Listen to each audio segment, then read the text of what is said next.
Join me as I dive into the 100-year-old inflation warning that America completely overlooked. Let's see if we can figure out what went wrong before it's too late. What if I told you there's a warning, a century old, that predicted the very economic roller coaster we're riding today? It's not some mystical prophecy, but a clear economic principle that's been staring us in the face. Today, we're going to unravel this 100-year inflation warning that was ignored and explore whether we've finally crossed the point of no return.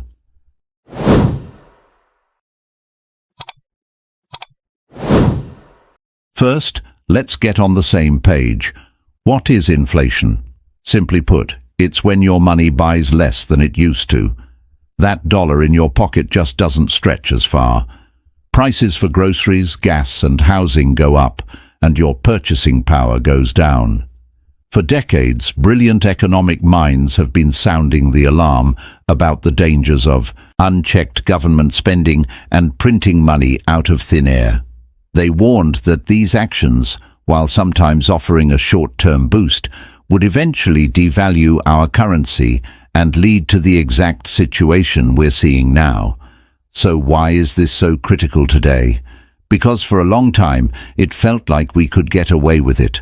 The warnings were dismissed as old-fashioned, fear-mongering, or simply not applicable to our modern, sophisticated economy. We were told, this time it's different.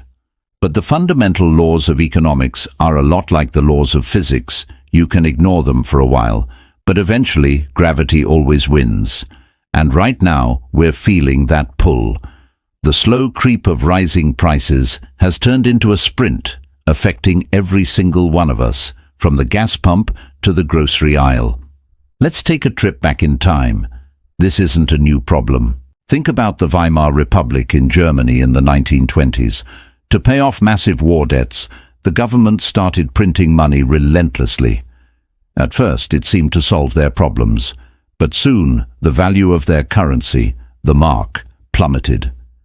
People were using wheelbarrows full of cash just to buy a loaf of bread. Their life savings, pensions and bonds became utterly worthless overnight.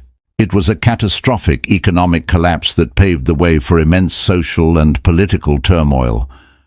Now you might be thinking, that was 100 years ago, in a different country under extreme circumstances. That could never happen here. But history has a funny way of rhyming. Look at the 1970s in the United States, a period known as the Great Inflation. Following the costs of the Vietnam War and expanded social programs, combined with an oil crisis, inflation skyrocketed. Prices doubled over the decade. People on fixed incomes, especially retirees, were hit the hardest as their savings evaporated. It took drastic, painful measures and a severe recession in the early 1980s, led by Federal Reserve Chairman Paul Volcker, to finally get inflation back under control. Economists like Milton Friedman famously said, "Inflation is always and everywhere a monetary phenomenon." What he meant was that it's caused by too much money chasing too few goods. For years, the US has been engaged in policies that dramatically increased the money supply. Think about the massive stimulus packages and quantitative easing measures, especially in the years following the 2008 financial crisis and more recently during the global pandemic. Each time the warnings were there, experts pointed out that flooding the economy with trillions of newly created dollars without a corresponding increase in the production of goods and services was a recipe for inflation. Yet, the response was often to kick the can down the road, prioritizing short-term stability or growth over long-term fiscal health. This repeated pattern of ignoring the warnings is what brings us to our critical juncture. We've been borrowing from our future prosperity for decades, and the bill is finally coming due. The consequences are not abstract economic theories. They are real, and they are personal.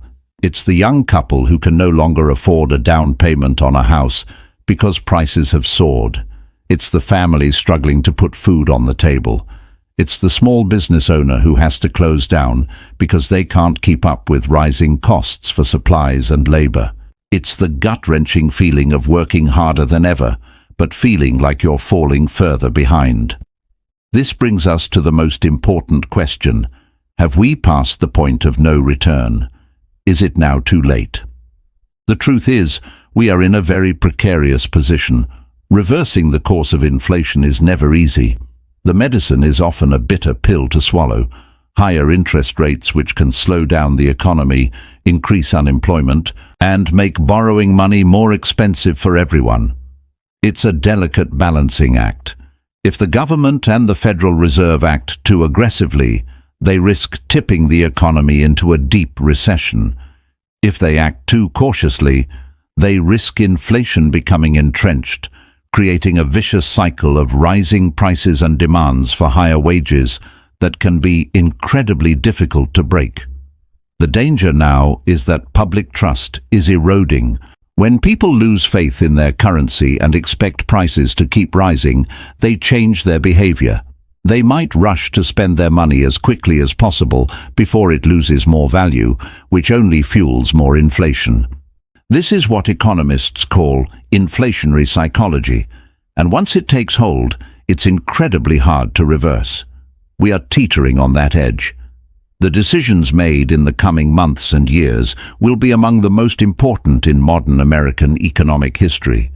So, what have we learned? We've seen that inflation isn't some random event. It's often the predictable result of specific policy choices. We've seen how, for a century, the warnings from history and from economists have been clear. You cannot indefinitely create money without consequences.